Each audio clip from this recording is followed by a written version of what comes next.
Je ne sais pas si cette maison existe encore. Je devais passer 8 jours chez Madame Besveller et j'y suis resté 12 ans. J'ai décoré tous les murs et il est possible que la maison n'existe plus et même que les moyens de transmission n'existent plus et qu'on ne puisse pas vous projeter mon image. Mais enfin, j'espère être tout de même devant vous à l'état de fantôme, mais je ne crois pas à la mort.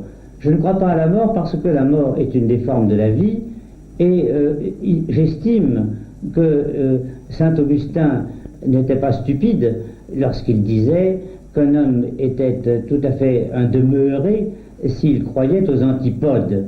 C'était un grand saint et par conséquent il ne pouvait pas être absurde. Eh bien, il est évident qu'il y a, nous vivons dans des normes conventionnelles comme le calendrier ou la montre, et il est probable que nous nous trompons et que peut-être vous vous trompez encore. Il est possible que ce qu'on appelle le progrès soit le développement d'une erreur. Jadis, c'était la guerre de 14, je visitais les usines de Gabriel Voisin. Gabriel Voisin était un grand constructeur d'avions. Je regarde ces avions et je lui dis: comment se fait-il, Voisin, que vos avions les plus neufs me semblent démodés? Et il m'a répondu: c'est très simple, nous avons commis une erreur, nous sommes partis de l'aile. Nous n'avons pas trouvé une chose correspondante à la roue, c'est comme si on avait fait les premières voitures avec des pattes mécaniques. Et j'ai tout de suite compris qu'on était là sur un faux rail. Eh bien, il est possible que, à l'heure actuelle, ce faux rail ait sauté, soit brisé, ait disparu, et que vous ayez trouvé complètement autre chose que je ne connais pas, mais que je prévois, c'est-à-dire l'antigravitation. Saint Augustin n'avait pas tort, puisque Tokyo n'est pas à l'envers de nous, nous ne sommes pas à l'envers de Tokyo, il n'y a ni endroit ni envers.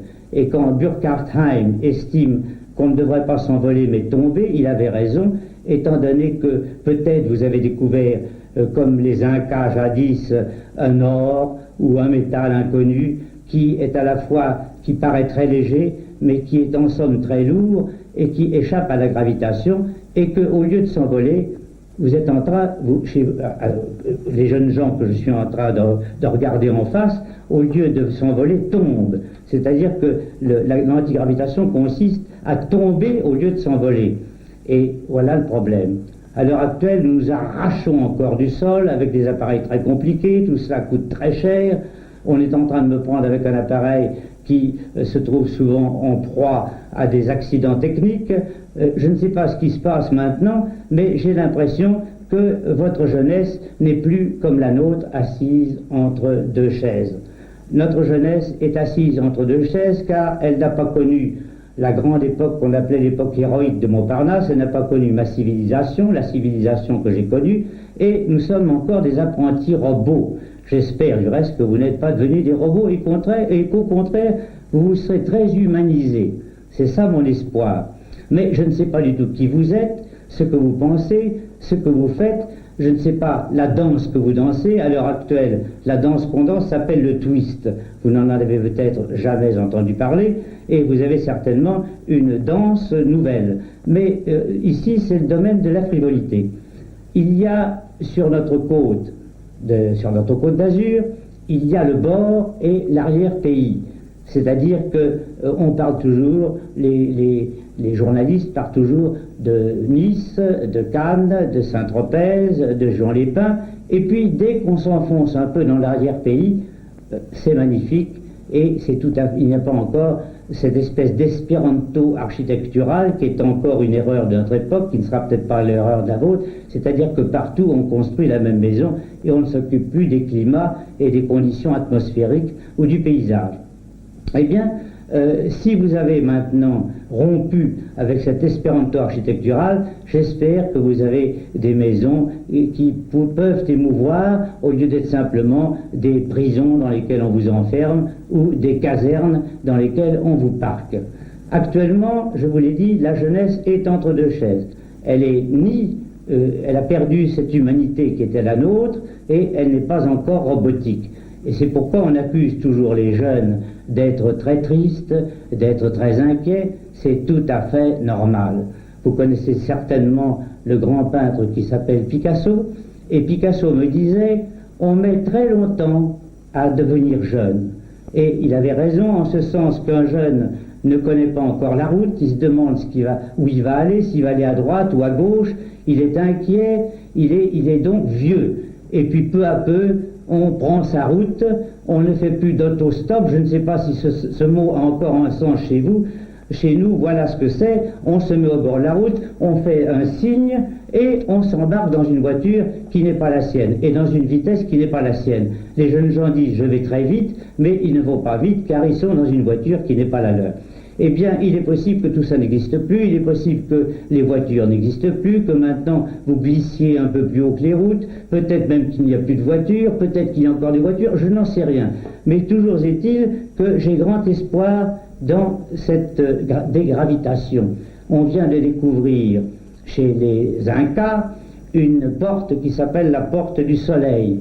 Sur cette porte du soleil, on peut lire qu'elle est offerte aux Vénusiens qui nous ont apporté le secret de la dégravitation. Ce secret est perdu et nous nous arrachons péniblement du sol et nous faisons actuellement le tour de la Terre à une grande vitesse, mais comme une mouche qui fait le tour d'une orange et qui ne va pas beaucoup plus loin que l'écorce, que la peau. Tout cela doit vous sembler très étrange. Nous sommes à une époque, je vous le répète, de recherche, de tâtonnement, et nous sommes sur une route absolument inconnue. Et peut-être maintenant, êtes-vous, je ne dis pas assis, parce que la jeunesse ne doit jamais être assise, mais il est possible que vous soyez solide sur vos jambes, alors qu'actuellement, on ne peut pas reprocher à la jeunesse de s'amuser, parce qu'elle ne sait pas au juste ce qui a eu lieu, et elle ne sait pas vers quoi elle s'engage.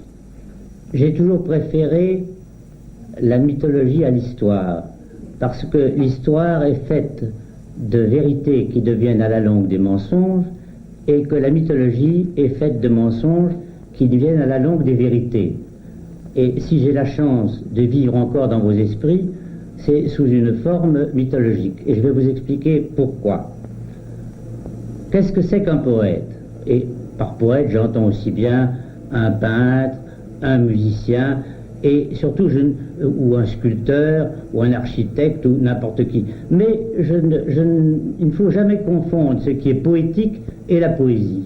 La poésie est une sorte de mathématique supérieure, et aussi, il ne faut pas oublier qu'elle est presque toujours prophétique.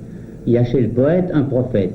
Et je suis très humble en vous disant cela, car un poète est un homme qui ressemble à ces personnes qu'on interroge à la salpêtrière, à ces sujets qu'on interroge, sujets très médiocres, qui pendant le sommeil hypnotique disent des choses étonnantes, et je m'excuse de vous parler à l'improviste parce que je risque de ressembler à ces personnes-là et qui, au réveil, voudraient faire preuve d'intelligence et ne font preuve que de stupidité. Il est possible que vous me trouviez stupide. Mais enfin, je désire être tout à fait vrai.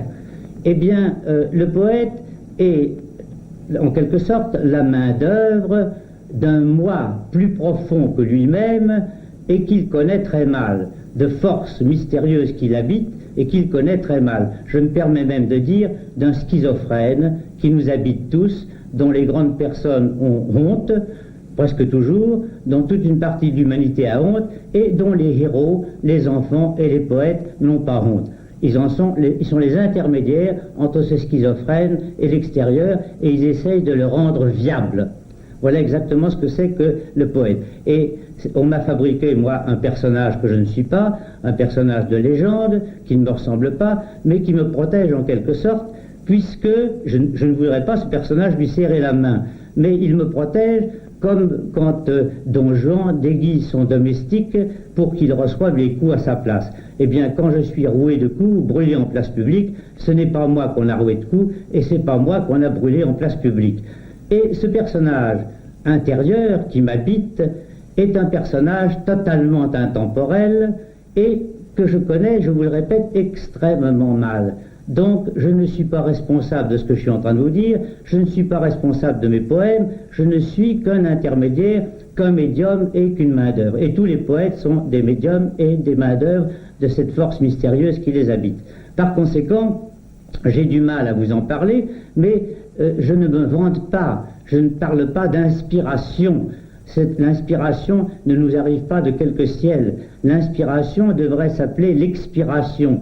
C'est quelque chose qui sort de nos profondeurs, de notre nuit, et en somme un poète essaye de mettre sa nuit sur la table. Et il aide maladroitement, parfois, ce moi profond qui est assez de mauvaise humeur parce qu'on le sert mal.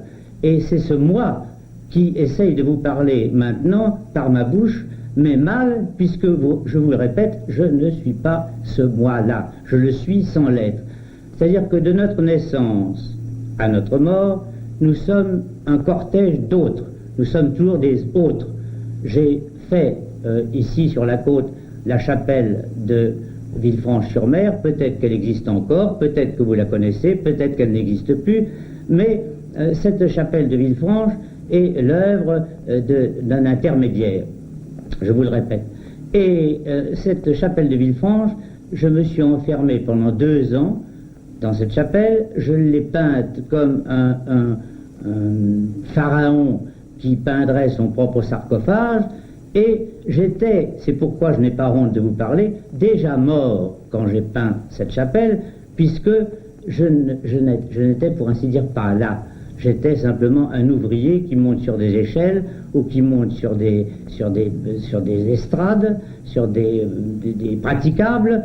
Et pour faire un plafond, vous comprenez que ça représente une grande difficulté, puisque je me demande même, comme Michel-Ange a pu faire la Sixtine, il avait une bougie attachée sur son front par un fil de fer, et cette bougie devait lui couler dans la figure, et non seulement il ne peignait pas ce qu'on appelle à la tempéra, mais il faisait de la fresque, c'est-à-dire il avait en plus un métier d'ouvrier, un métier de manœuvre.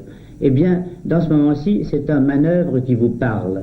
Évidemment, il m'arrive, quand j'écris, de ne pas être exactement un manœuvre, puisqu'il faut que ma tête travaille en même temps que ma main, et que ma main serve ce personnage mystérieux qui m'habite et que je ne connais pas.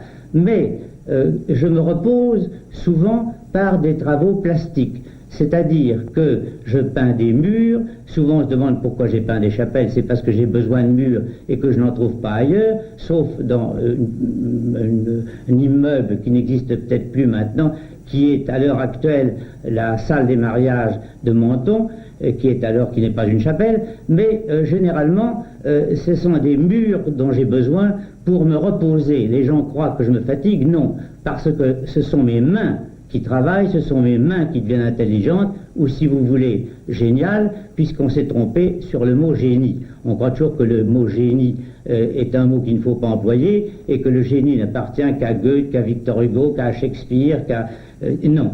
Le génie peut être la manière dont une femme descend de sa voiture, et Stendhal, que vous connaissez encore certainement, disait elle descendait de sa calèche avec génie. Le génie est une sorte d'expression supérieure de l'individu, et nous pourrons revenir à la poésie, c'est peut-être l'expression la plus haute de l'individu.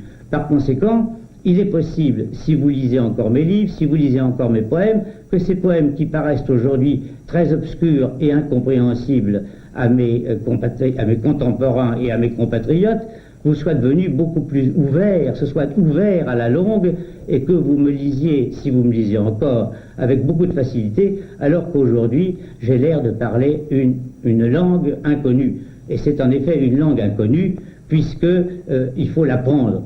Je ne parle pas le chinois, mais si je voulais parler le chinois, je l'apprendrais. Et beaucoup de personnes s'imaginent qu'on en trouve un livre, qu'on le regarde et qu'on l'a lu. Eh bien non, on n'a pas lu. Il faut apprendre cette langue mystérieuse qui est la langue de la poésie. Et je crois qu'il y a quelque chance pour que cette langue vous arrive, alors que beaucoup de choses qui sont plus importantes ne vous arrivent pas. Nous vivons actuellement une époque d'actualité. Les gens aiment l'immédiate, la hâte et l'actualité. Et la poésie est, je vous le répète, l'intemporalité, c'est-à-dire qu'elle ne correspond pas à ce qui se passe, elle est inactuelle. Il y a une grande technique chez les poètes, c'est-à-dire, je vous l'ai dit aussi, la poésie est une sorte de mathématique supérieure, de langage suprême, mais nous sommes à l'heure actuelle dans quelque chose d'extrêmement dangereux, c'est le génie collectif. La science est faite de génie collectif. Ce sont beaucoup d'hommes qui font une chose extraordinaire, tandis que l'homme de génie véritable, le poète, et le poète sous toutes ses formes, est seul. Eh bien, j'espère de tout mon cœur que, à l'heure actuelle, c'est-à-dire dans cette salle où je suis en train de prendre la parole, le génie n'est pas devenu quelque chose comme une maladie honteuse et contagieuse qu'il faut guérir. C'est-à-dire que l'individu et le génie individuel ne comptent plus et laissent la place à une sorte de grand génie collectif et scientifique. Mais il faut bien vous dire aussi que la science, même si elle est faite d'une quantité d'hommes qui se réunissent pour réussir une sorte de merveille comme le cerveau électronique par exemple, eh bien il y a toujours à l'origine un homme seul qui découvre, qui invente et qui d'ailleurs est oublié. J'ai vu dans un journal hier qu'il y a 2 siècles, on avait commencé à jeter sur le papier les bases d'un cerveau électronique, qu'on avait commencé à le construire. Et alors là, nous tombons encore dans quelque chose de très grave, qui est la religion mal comprise. Beaucoup d'inventions extraordinaires ont été stoppées par la religion. Par exemple, au Portugal, où le premier avion tel que nous le concevons encore à l'heure actuelle, c'est-à-dire l'aile diminue, mais nous sommes encore dans quelque chose de faux. Eh bien, le premier avion a volé devant le roi et la reine, et comme il ne fallait pas monter dans le ciel et ne pas y rencontrer le bon Dieu et les anges, eh bien, la religion a stoppé cette découverte, et dont le cardinal Tisserand m'a dit qu'il existait les plans existent à Rome, au Vatican. On les possède encore. Beaucoup de choses ont été faites, extraordinaires, ont été faites il y a des siècles et des siècles, mais on en a perdu le secret. Par exemple, il paraît que si on construisait l'arche d'alliance telle qu'elle est décrite dans la Bible, avec le bois d'acacia et les ors négatifs, les séraphins de gauche et de droite qui étaient faits d'or négatif, eh bien on obtiendrait une extraordinaire pile électrique. C'est pourquoi, quand l'arche d'alliance est montée jusqu'à la maison d'Aminabab, un bouvier qui l'avait touché a été foudroyé, c'était une pile. Eh bien tout ça est oublié, perdu, et on retrouve. Maintenant, par exemple, je vous parlais de cette jeunesse qui est entre 2 chaises, mais tout le monde est entre 2 chaises. Par exemple, on fait la découverte actuellement de médecines étonnantes, mais il faut retrouver maintenant des médecines qui guérissent de ces médecines, car elles sont dangereuses. Nous avons ce qu'on appelle la pénicilline, nous avons les antibiotiques, et quelquefois, les antibiotiques et la pénicilline sauvent des personnes qu'on n'aurait pas sauvées jadis, comme les toreros par exemple. Mais il faut ensuite trouver des remèdes qui guérissent de ces remèdes qui sont en quelque sorte des poisons. Vous voyez dans quelle situation nous sommes. La guerre, telle qu'elle était conçue jusqu'à présent, et j'emploie le mot dans sa plus haute forme, démodée. Les militaires le sentent, je ne sais pas ce qui se passe maintenant, mais il est évident que ce sont des savants qu'on emporte, qu'on vole, qu'on kidnappe, et il y a toute une diplomatie secrète, une guerre secrète qui est faite d'agents mystérieux et qui n'est plus du tout le panache du Saint-Cyrien ou le poilu qui monte à l'assaut. Alors peut-être que j'espère de tout mon cœur que la guerre a disparu, et que aussi ont disparu ces guerres mystérieuses qu'on appelle les guerres froides, qui sont peut-être encore plus terribles et plus dangereuses, quoique secrètes.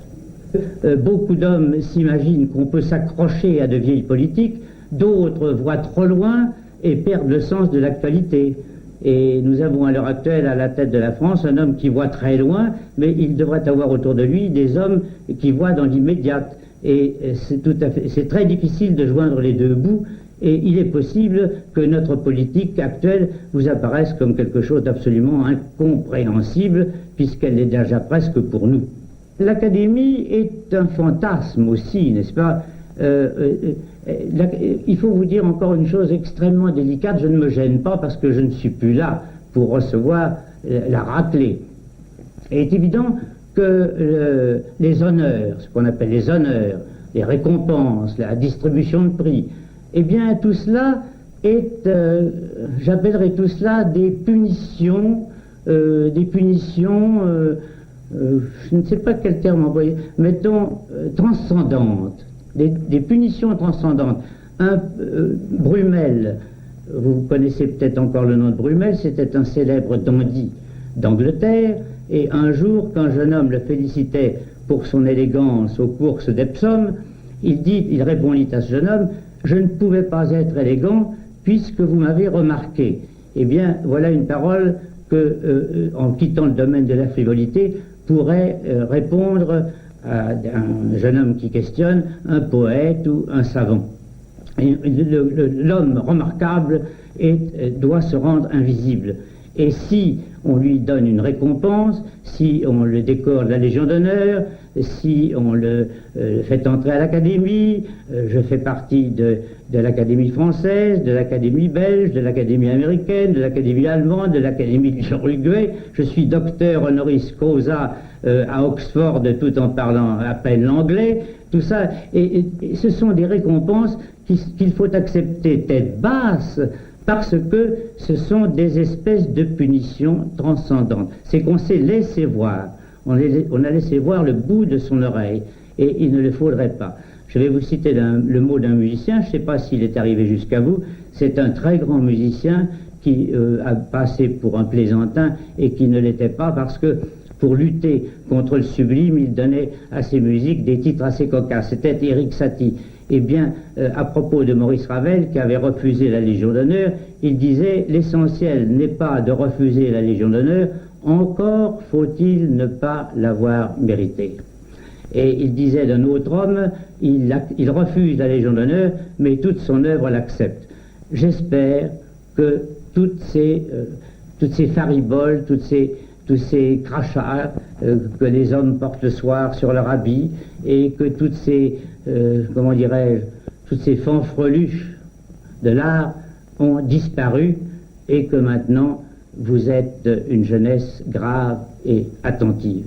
J'aimerais évidemment qu'on emporte de moi l'image de cet autre, de ces nombreux autres que j'ai été, et de cet autre mystérieux qui m'habite. Je ne voudrais pas qu'on se souvienne de moi, du moi qui vous parle, mais du moi qui est dans les ténèbres, dans mes ténèbres, et qui s'est exprimé avec un grand manque de contrôle. Car, je vous le répète, le contrôle est très dangereux, et les fautes, ce sont les fautes qui sont la véritable expression de l'individu. Car si Picasso met un œil où il ne doit pas être, on voit davantage que cet œil s'il se trouve où il doit être, et si un fauteuil dans un salon, on ne le voit pas parce qu'il est dans son lieu normal, mais si on le met dans la rue, il redevient un fauteuil. Il y a donc une grande surprise dans l'art, et c'est pourquoi je vous parle toujours de l'art au lieu de vous parler de la science, parce que la science est en quelque sorte une suite d'erreurs qui se contredisent, et que les grands philosophes ne restent que par leur génie d'écrivain. C'est évident que tout ce que dit Descartes ne tient pas debout, mais Descartes reste Descartes parce que c'est un grand écrivain. En vérité, mon œuvre me ressemble davantage que l'image que vous voyez dans ce moment-ci devant vous. Et si mon œuvre est valable, je voudrais qu'on écrive sur ma tombe: je débute.